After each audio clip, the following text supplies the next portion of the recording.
Good day to all our friends, family, and followers of Manila Standard. We're coming to you live from the Manila Standard newsroom. And we've been having webisodes so far, but this one is pretty special because you're watching the pilot episode of our very first LGU Loop webisode. So I'm your host for this afternoon, Jimbo Gulle. I'm the city editor of Manila Standard, and with me today is none other than our publisher, Mr. Rolando Estabillo. Good afternoon, Sir Rolly. Good afternoon. And sir, we have a very special guest for our maiden episode this afternoon, and I'd like to give you the honors of introducing a very dear friend of yours. So take it away, sir.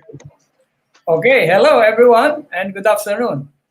Our special guest, if I may say, is a man of the people.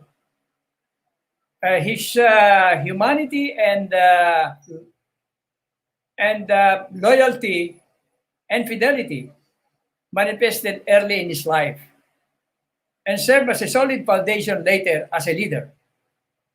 Qualities that were not lost to his alma maters, with Fidelity Award in high school and leadership recognitions both in college, where he graduated cum laude, and in a law school.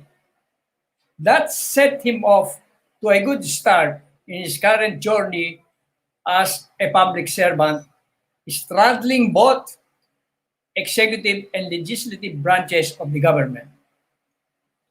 His brand of leadership put him in good stead with his people who seemed not to have enough of his services.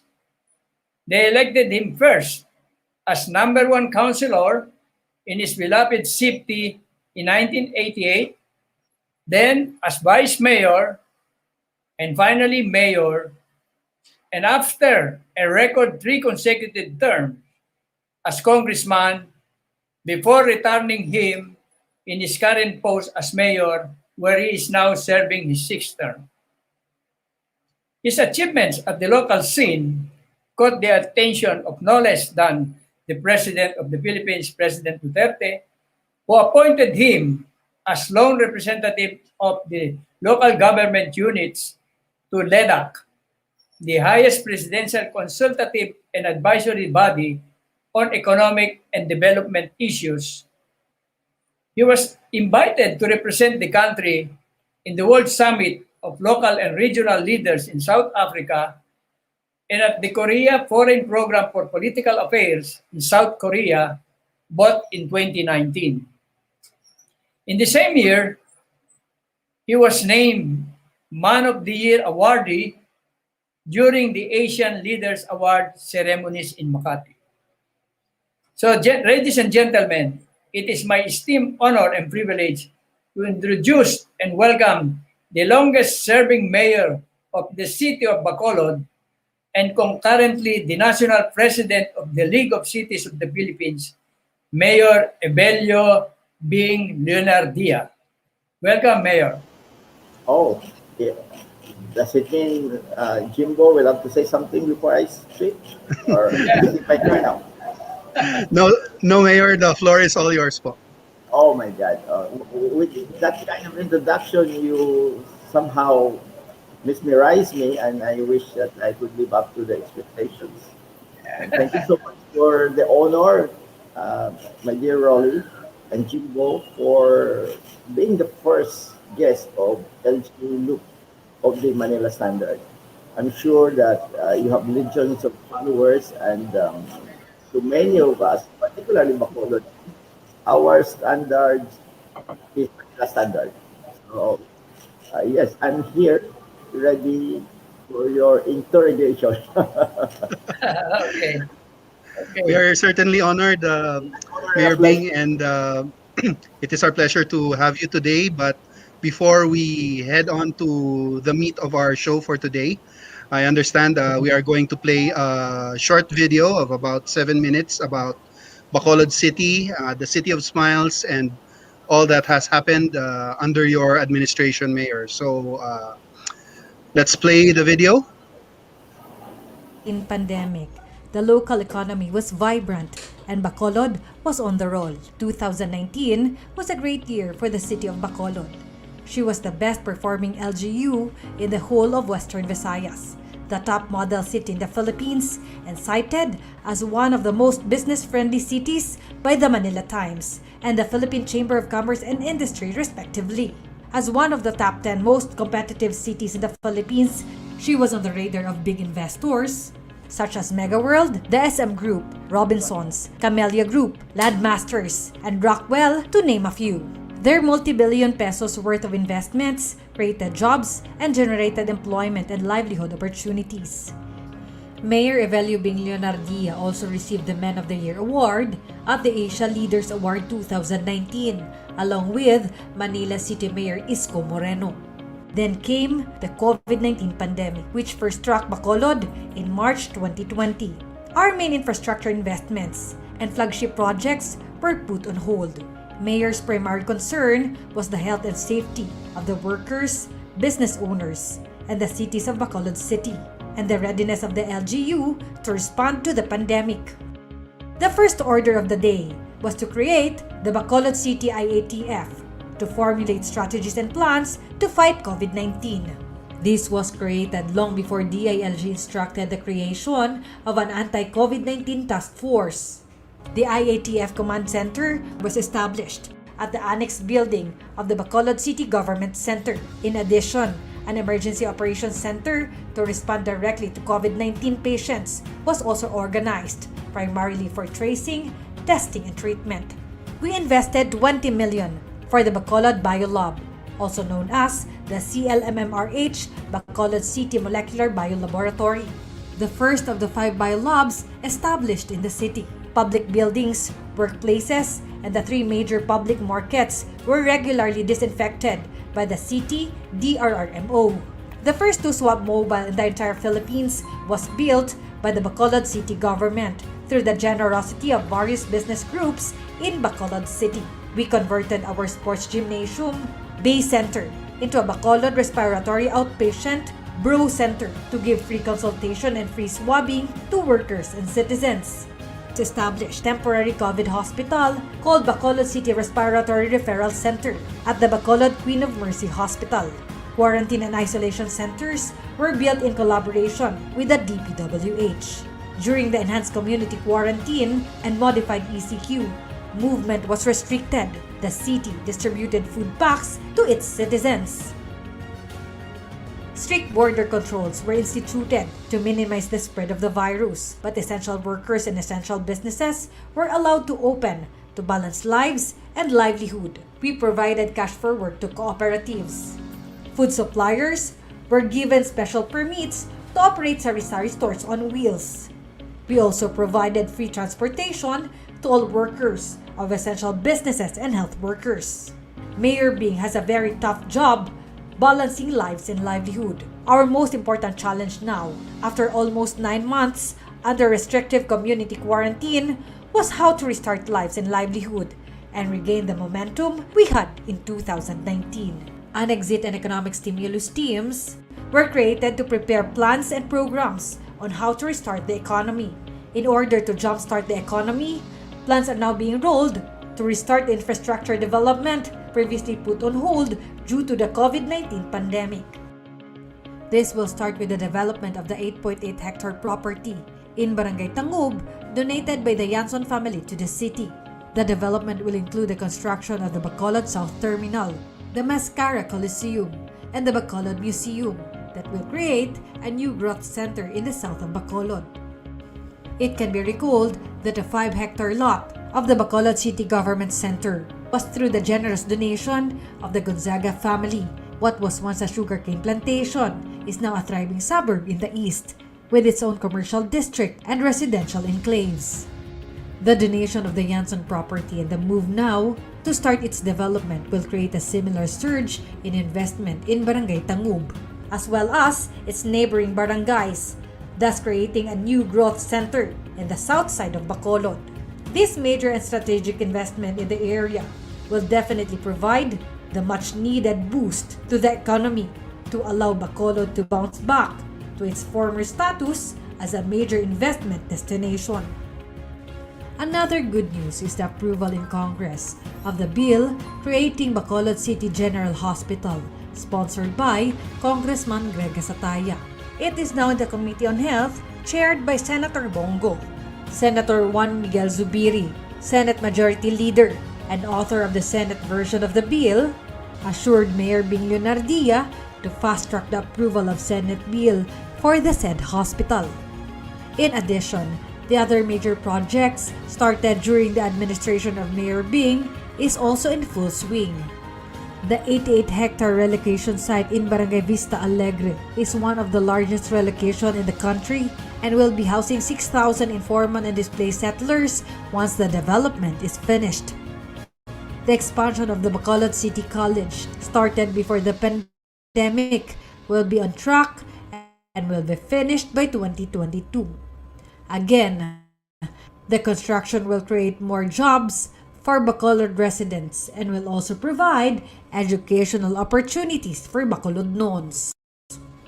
Various other infrastructures will also be built as new projects and are being rolled out, such as farm-to-market roads, transport terminals, and public markets. Again, this will provide jobs and livelihood.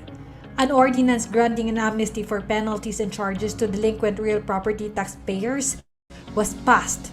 An estimated 200 million is expected to cover our shortfall in our income for 2020. Our green design approaches. In designing our Coliseum, Museum, and the City College, we have incorporated green design approaches such as provisions for solar energy. Renewable energy such as solar power can be incorporated in the electrical system in the future.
All right, we're back. there. Okay. Ditches. Yes, sir. Glitches can't be avoided during this time, but that was a very comprehensive video. So thank you for the city Yeah. government of Bacolod for supplying us with this video. Now we move on to the meat of our program for today. Again, as we have our very special guest for today, it's Mayor Evelio being Leonardia himself. Good afternoon again, Mayor.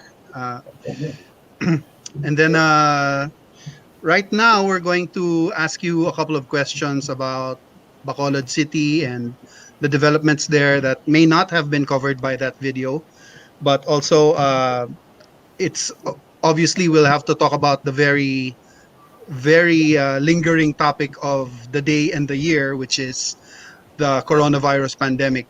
So we're going to have to go local and discuss how Bacolod City is handling the pandemic, Mayor. So my first question would be, what are the strategies or measures that you have implemented in the city that are considered the first in the country? Well, let me go back to history in a sense that, uh, this pandemic as a complete surprise for all of us, not just here in Bacolod or in the Philippines, worldwide.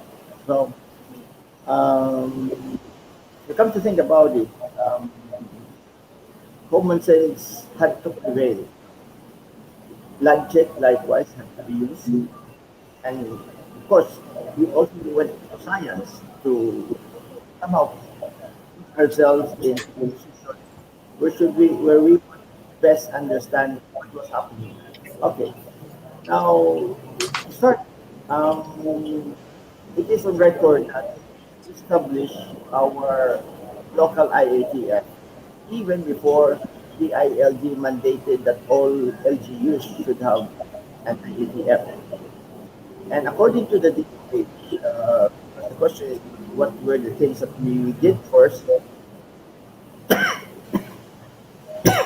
So the Slumobile, which we have two, and the partnership of the BioLab with the DOH are first of its kinds in the Philippines. Now, but the BioLab, meaning we put in 20 million for that, and we were in partnership with the regional hospital with this. And at that time, that was the first. And when you talk about the establishment of the Emergency Operations Center, well, could say that supposedly all LGUs should have, but with the help of Malacanang, to President Duterte, who sent to us the couple, General Mel Feliciano and his wife Mia, who were that experience in they handled that crisis in Cebu, we were able to somehow refine and enhance and even improve the, the structure of the emergency operations center. So much so that many LGUs had come to Bacolod to make our operations smart their own operations where they were. And of course, in terms of the vaccination proper, we were also one of the first to establish a vaccination council, and we initiated the moves to be able to connect with the pharmaceutical firms and with the aid of our legal cities secretariat headed by the executive director Veron.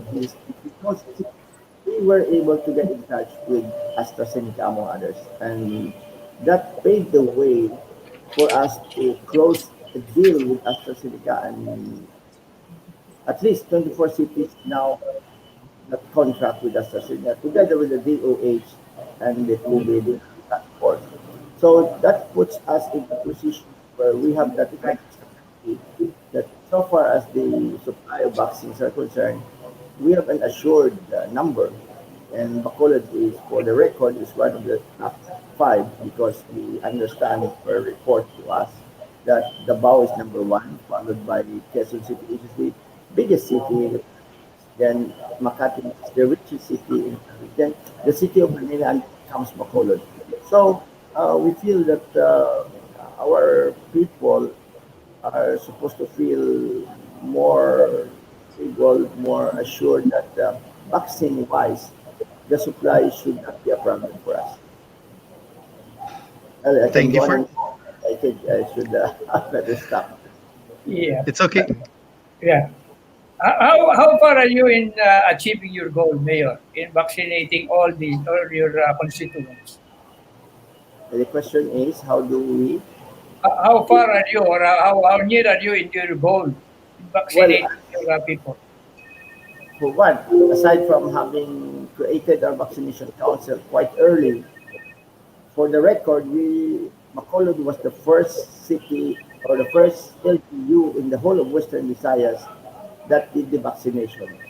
And fortunately for us, the vaccination, the the very first who submitted themselves to vaccination were doctors, and not just doctors, but they were presidents of our local medical societies. And we believe that somehow was able to a large extent, convince so many more of our people that vaccination is safe because I think it has happened not just in the Philippines, maybe even worldwide. For so long, there was that hesitation on the vaccine, and more so here in the Philippines. So that when uh, we were surveying uh, during the early part of this campaign, and even to as far as the barangay official, we were getting very discouraging figures. But when we start to vaccinate, and the doctors themselves, and that's why we are for the doctors and making themselves the models, we already sense that it has multiplied three times, four times, or five times as in terms of vaccination acceptance now.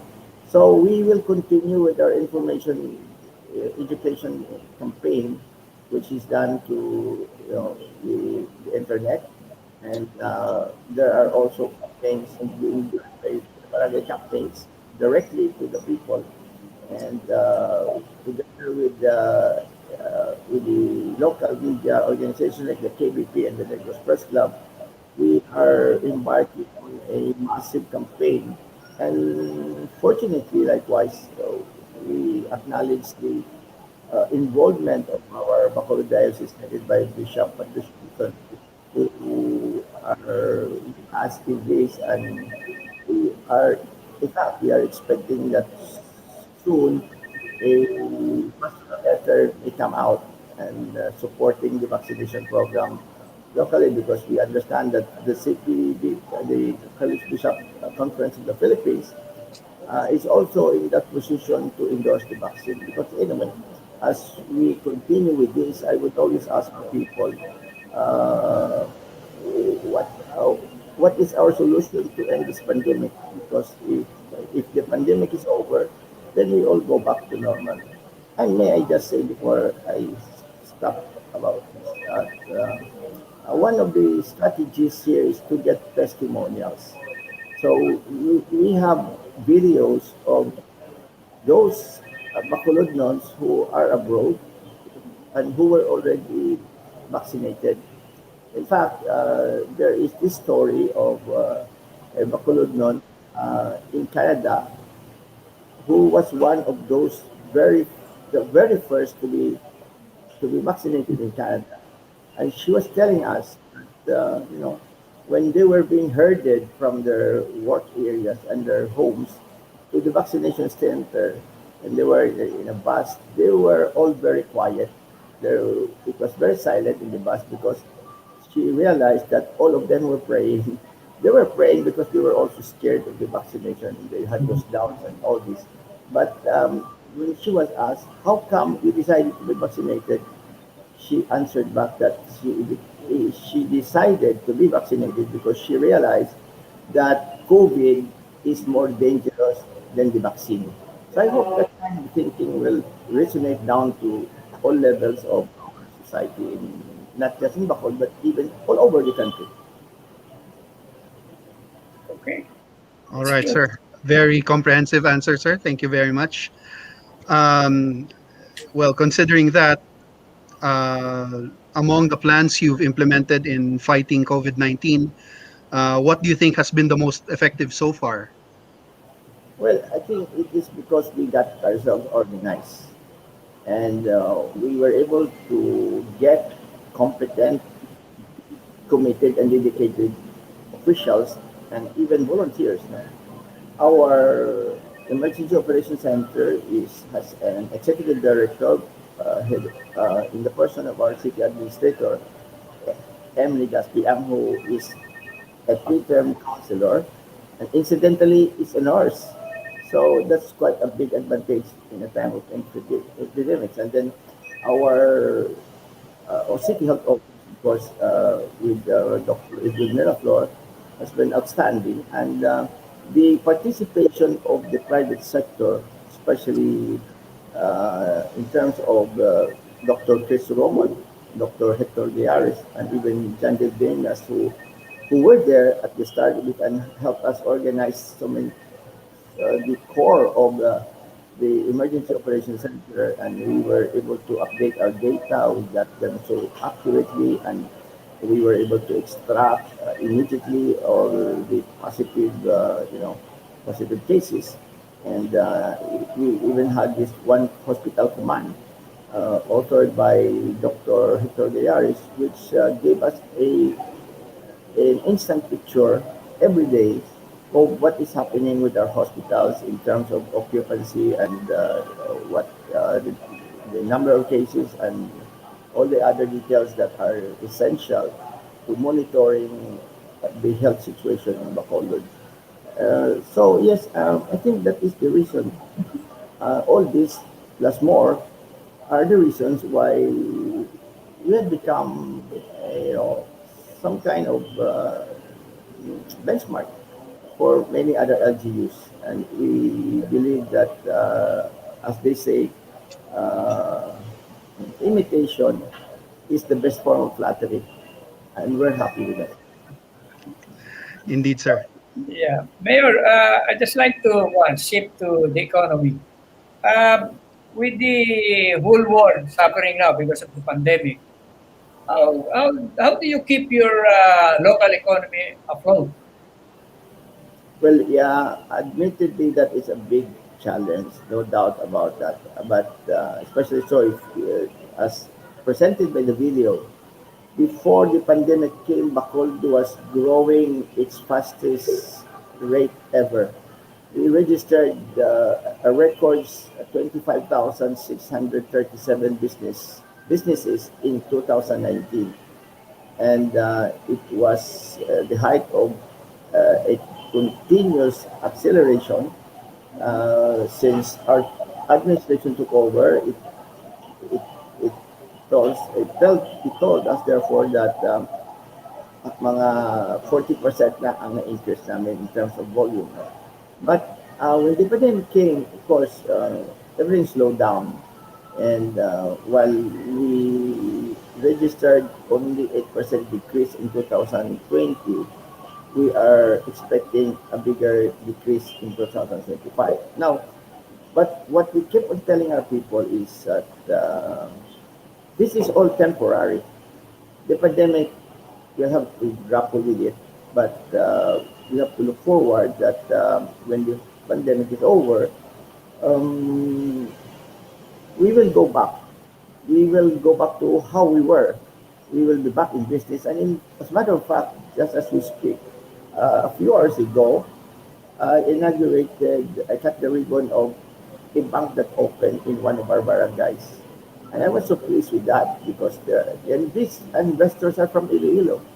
So, meaning there are still people who have their trust and confidence in the economy of Bacolod, considering that this is a city of 624,987, then the potentials are so great. And that is the reason, that is one major reason why all the big players are here. You name it, and we have them here. Ayala, Mega World, SM, Camellia, Sibulan Masters, Robinsons, and and I hope even Rockwell is here, and they were all expanding their businesses, and the pandemic hit. But so we're sure that in as much as they're already here, they are stuck here, so to speak. So they will have to swim with us, and I'm sure that when the pandemic is over, all these engines will just be restarted, and we will go back. We will go back to where we were.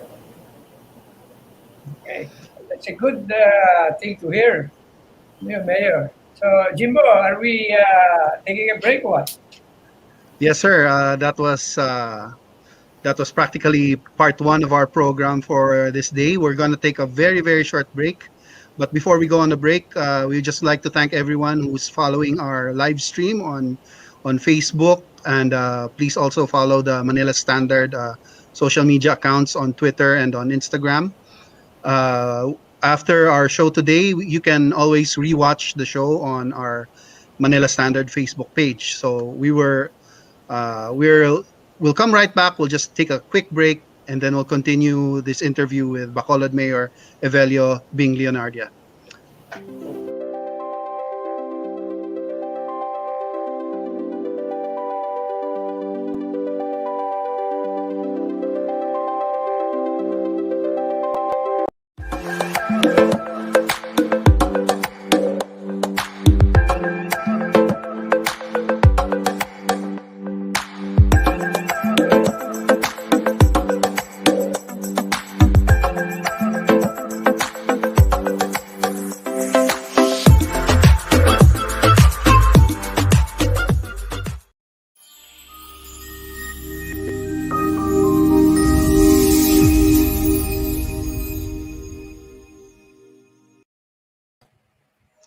All right, we're back. That's Yeah. a really, really quick, short break. So, again, good afternoon, everyone. We're back with our very first episode of the LGU Loop. This is one of our webisodes that Manila Standards is offering to its readers and followers on the web and online.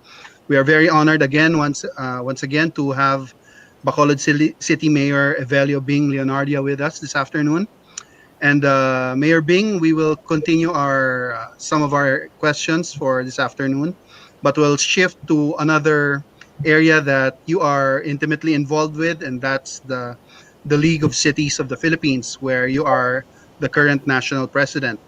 Uh, May I just ask one question in Bacolod, pertaining to Bacolod before we shift to, I'm sorry about this. I forgot to ask you, Mayor. Yes, sir. Mayor, uh, what endear you so much to your constituents? They seem not to let you go.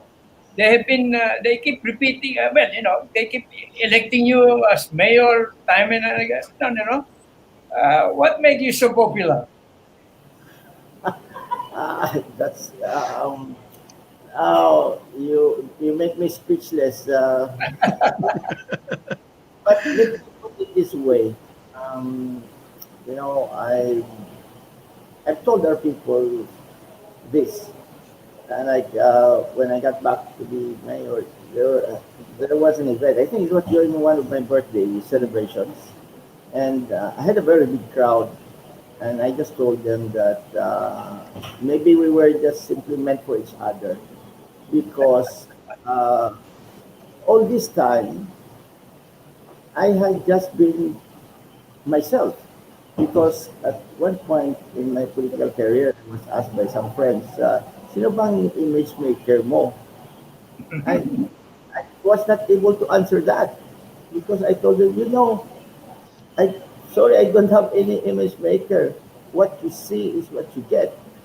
So I simply act myself, and I'm a Beatle fan. I mean, that song, maybe Rolling is also familiar. I don't know with Jimbo, maybe Jimbo belongs to the much younger generation. Uh, it is entitled Act Naturally. And I think that is what I had been doing. And probably by chance, the people simply accepted me for what I am. And parang ano lang, it was some kind of coincidence that I was myself and they were themselves, and we came to somehow, you know, be able to sing our songs together. So, and I must say that if I look back in my political career, and I realized how naive and how innocent or even ignorant I was in in the game of politics. But I only started to learn through the years, and if there's anything that I would like to give credit to in putting me to where I am, I can honestly tell you that it is the people themselves.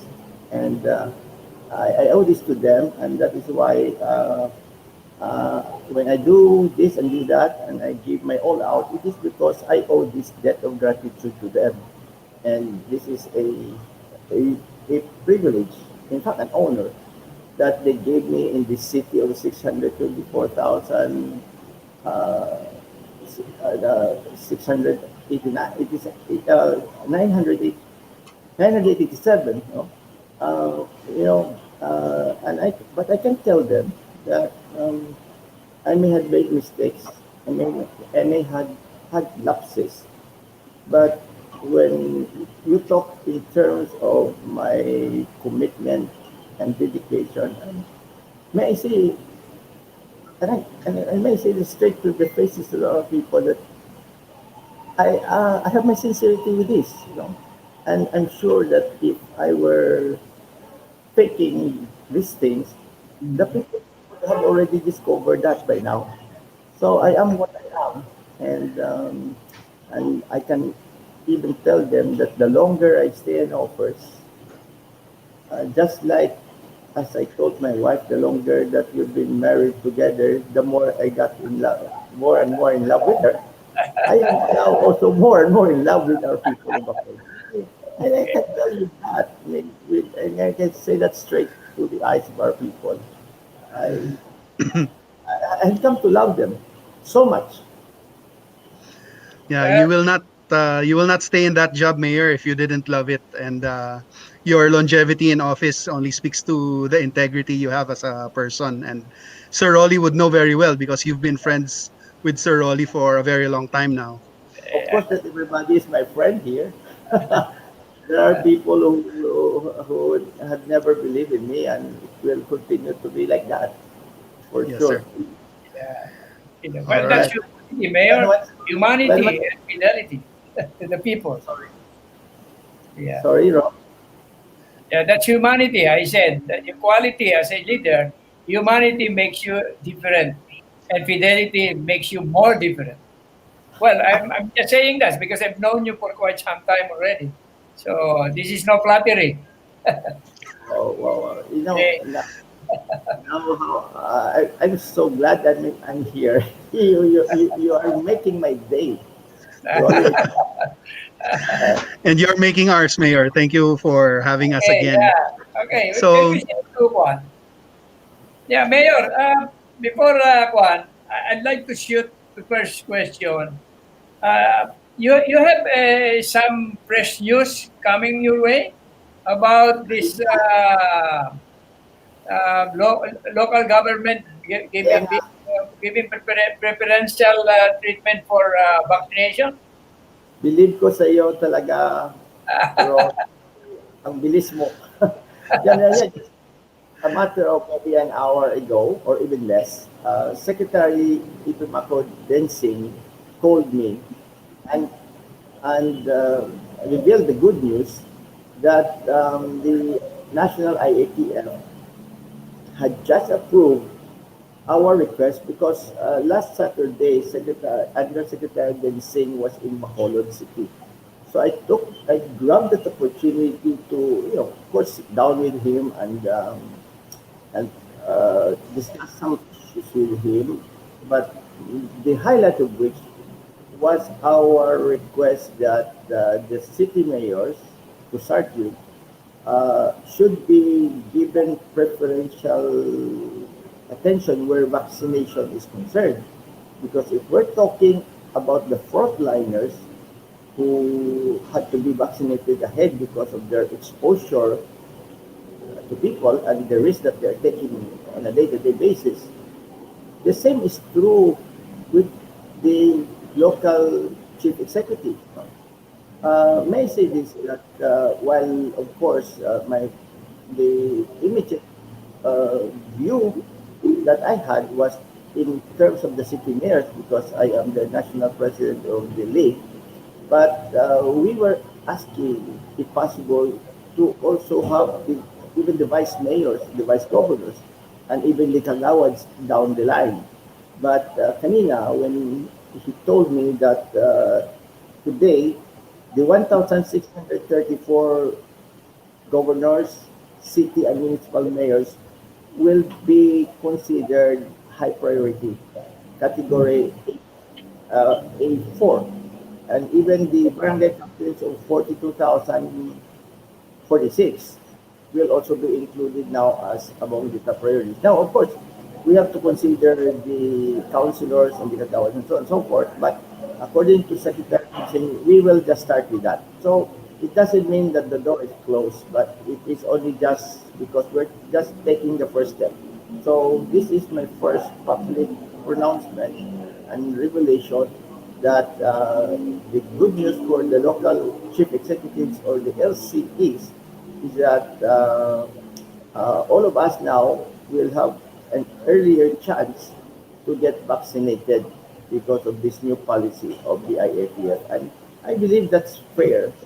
That's the right thing to do because the exposure and the risk that we are taking every day is to a certain extent is just as much as those of those we consider the frontliners. So in essence, the local executive and And I hope to see soon the vice governors, the vice mayors, and the councillors and the kagawats in the barangays will also be granted the same preferential attention. Yeah, good. Good to hear that. So so there you go. You heard it first here in the Manila Standard. Thank you, Mayor Bing, for that revelation. That pretty much leads into our next question about the Yes. LCP's role in the COVID-19 vaccine rollout, Mayor. No, so I believe you created a committee to handle to negotiate the deals with the vaccine makers, and in fact, you've gathered several dozens of cities to negotiate in as a group with the vaccine makers. Could you please elaborate on that, Mayor? Yes, as early as when we were told the vaccines were already here, and when the vaccines would come into existence, we were already somehow trying to look forward on what do we do with this. And as early as the early part of December, I had asked our executive director, Veron Tosis, to start exploratory talks with all those vaccine companies which were initially identified by the vaccine SAR, Secretary Charlie Galvez. And at that point in time, in fact, they had no emergency authority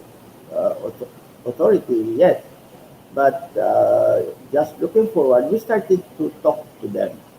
And that was when we discovered that there was such an arrangement called as the multilateral agreement because uh, as were told, the vaccine companies were not supposed to deal with individuals or private corporations, but only with the government. So this is a way of somehow being able to get what we want without at the same time violating the policy. So when we knew that we could get that opportunity to be able to get those reservations of the vaccines, and without saying that uh, I would not like to make any comment as regards the other vaccine companies, but when we saw that AstraZeneca was a name that was already there for so long, and it is coming from Europe, and it is with the backing of Oxford, and the price was just so attractive. So we grabbed that, and without mentioning names, officials of the other leagues had even asked me how did you do it, and it was primarily because nakauna kami, and I understand that when some of them, the other leagues, tried to approach AstraZeneca, parang naubos na ang ilan na quota. But the AstraZeneca people, like Mr. J.C. Polvida, had assured them that they are still negotiating madagdagan ng production volume ng AstraZeneca, and consequently, that would also mean that madagdagan din ating allocation here in the Philippines. But at least, if you talk about Bacolod, we were able to secure 650,000 doses. If you divide that by two, meaning because we will have to accommodate, dalawang shots yun, it means 325,000 of our people would have already that's scheduled to be vaccinated, because in terms of the volume of the vaccines, and that constitutes about 53% of our population. Now, given that those below 18 years old cannot be vaccinated, and they constitute 32%, it is a total already of 82% of our population. Therefore, 15% na lang hanapin namin. And in fact, we're taking our time. We have that luxury of time because these vaccines, in a way, are still coming in by the third quarter. So it's up to us, although in the meantime, there is an informal arrangement with AstraZeneca na pwede sila magdagdag ng 150,000 more for us. And if that is pursued, that is an additional 75,000 vaccinees and that will just give us about 24,000 more about people to be vaccinated. And considering that as of today, 3,024 of our people had already been vaccinated. So the number of people we have to worry for or to secure vaccines for has become very, very, manageable. So, barring any unforeseen circumstances, we believe that Bacolod is in such a stable situation that we can assure our people that it's theirs for the taking. Because at some point in time I was a little bit somehow puzzled because during one of our national assemblies of the leading cities, some mayors were asking for how do they get the vaccines. And sabi ko nga sa mga taga Bacolod, look, some cities or some LGUs are looking for vaccines. They want to be vaccinated, but they don't have the vaccines. Sabi ko, what will happen to us here in Bacolod if we have the vaccines and nobody would want to be vaccinated? So hopefully, because of this information education campaign, and now that so many had already been vaccinated, we would like to see, we expect to see that the acceptance will also accelerate, and it is our target to vaccinate 100% when you talk in terms of those that are below, that are 18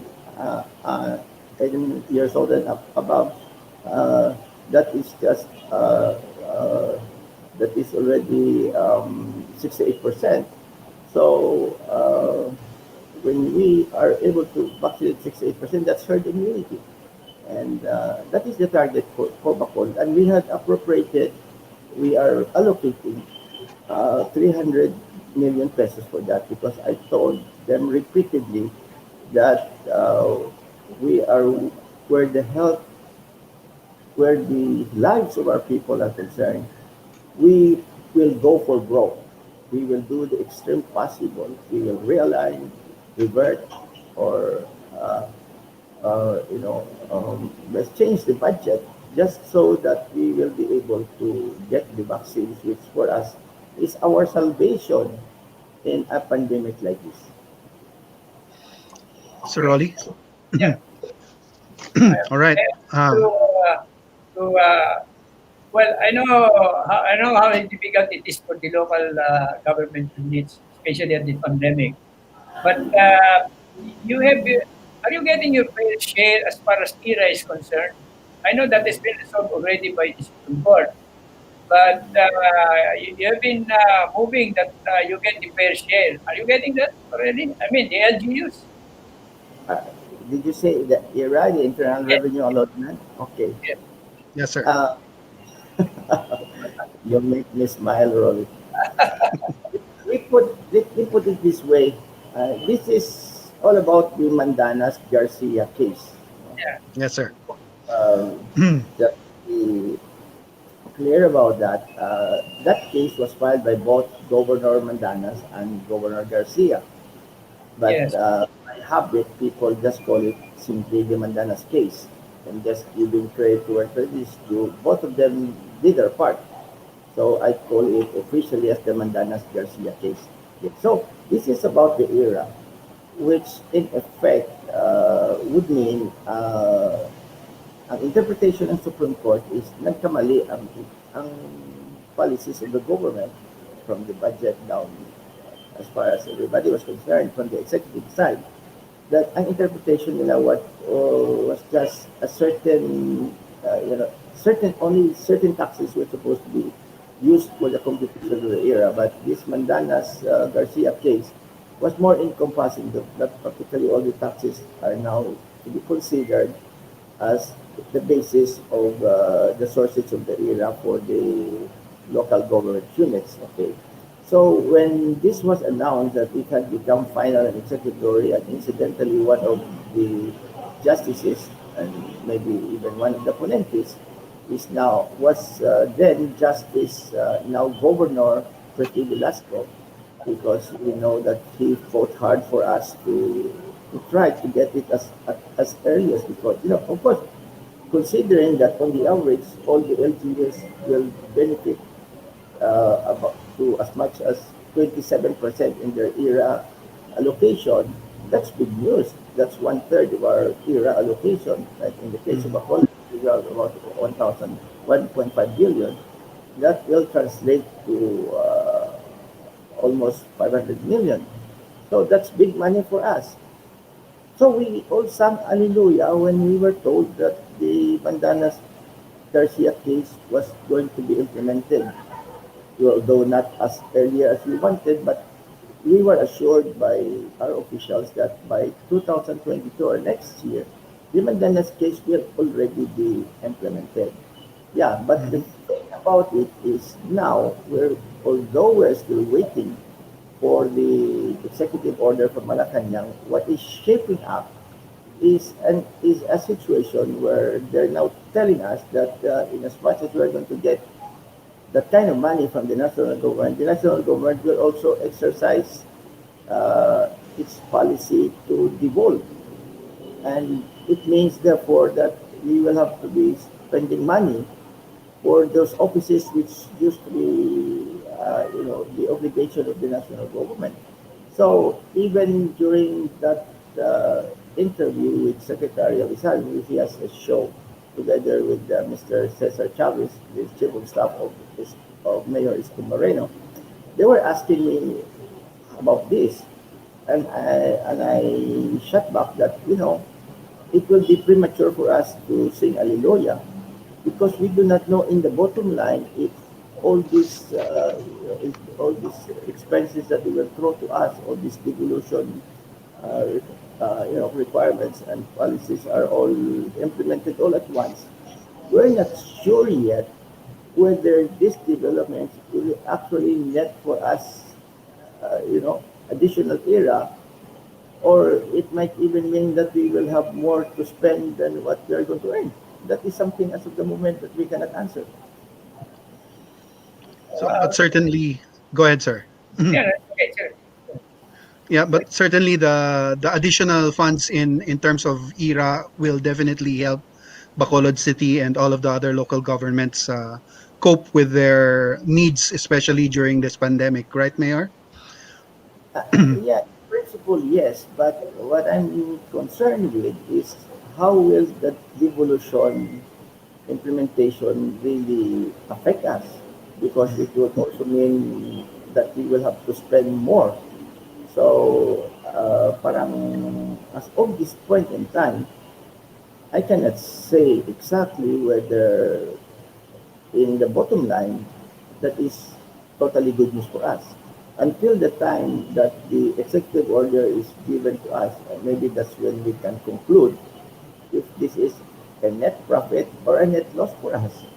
Mhm. And I'm sure Manila Standard, being an advocate for local governance, and I know you're probably the only national newspaper that has dedicated so much space and time for LGUs. I'm sure that this is a matter of major interest to you, and we would like to keep you posted as soon as and we are willing to somehow explore, discuss this, and somehow give you as much information as we can as these things continue to unravel.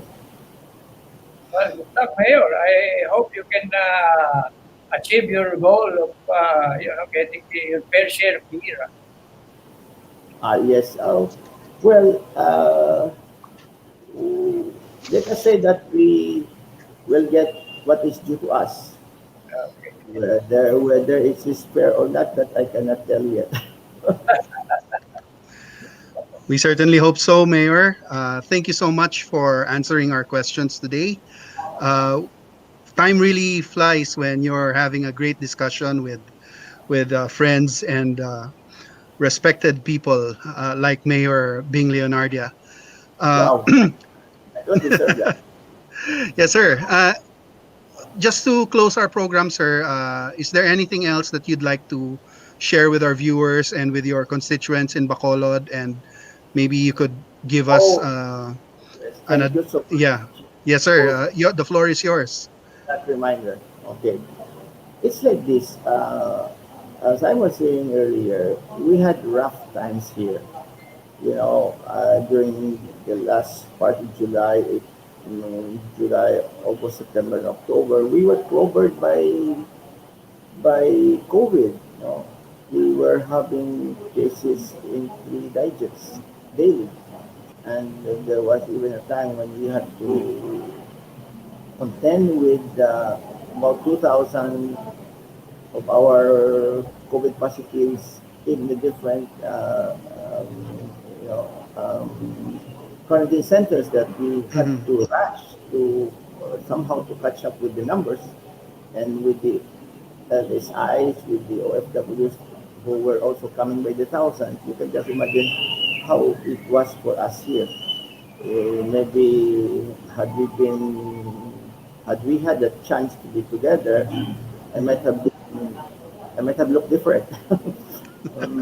No, so but fortunately, with the efforts that we invested into it by November, December, things settled down, and by December we were back to MGCQ. And mind you, since December, we had very we had a very manageable level of COVID cases. And in March, for example, um, um, we were averaging only 2 cases a day. When Manila and the Philippines was reporting 4,000, 5,000, we were only having 2 cases. Although that is not the end of the story. Last Yesterday, only yesterday, 24 new cases came about. Mm. They came from uh, uh, local transmission, and added to that were upwards and LSIs. Mhm. So I had to share this with you because I had also to remind our people that we have seen it ourselves that when we got to MGCQ and things were already much more stable. And as I was saying, we nag-single digits na kami. And there was a point where for almost even more than a month, we had no debts. Mhm. But yesterday we had one debt. So this is to remind our people that in a pandemic, there is no room for complacency. And I hope you can help us with this.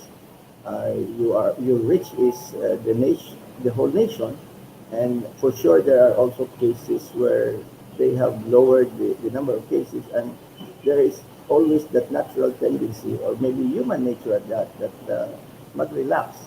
So this is not yet the time to put our guards down.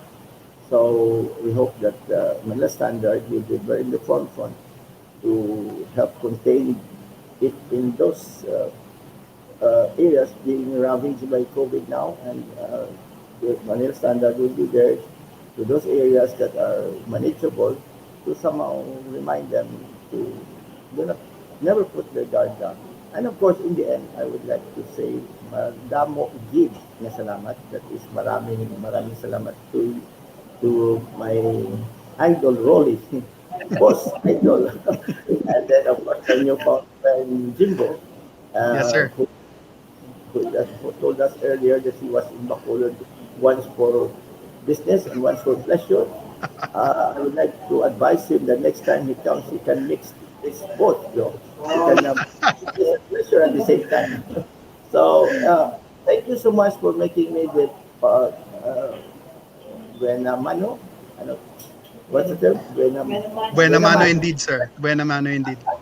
It is such an honor, and in fact, it's a privilege. And Manila Standard at that, giving me this honor, um, I, I cannot express how how much I appreciate this. And to be with you in the same forum is a privilege by itself, and in fact, an honor. So, madamo, gid na salamat to you and all those who are with us in the show, and I hope many of them are from Bacolod. So we'd like to say that we have to continue having that kind of uh, caution that uh, until the pandemic is declared by the World Health Organization as over, I think we have to continue to be on guard. And in fact, with the new variant, with some variants coming in, it has even made our situation even more precarious. So, Madam Obig, salamat and mayong hapon sa inyo tanan-tanan. Salamat Madam kayo. Obig- So, Sir Rolly, I'll close our program for today. Time flies when you're having fun. But thank you so much to all of our viewers, our followers on social media, for hearing us out today and for learning about Bacolod City with our very honored guest, the League of Cities of Philippines President, Mayor Evelio Bing Leonardia. So, on behalf of our publisher, Mr. Rolly Estabillo, this is your host for this afternoon, Jimbo Gulle. Thank you so much, everyone. Please keep safe and God bless us all. Goodbye until the next episode. Thank you.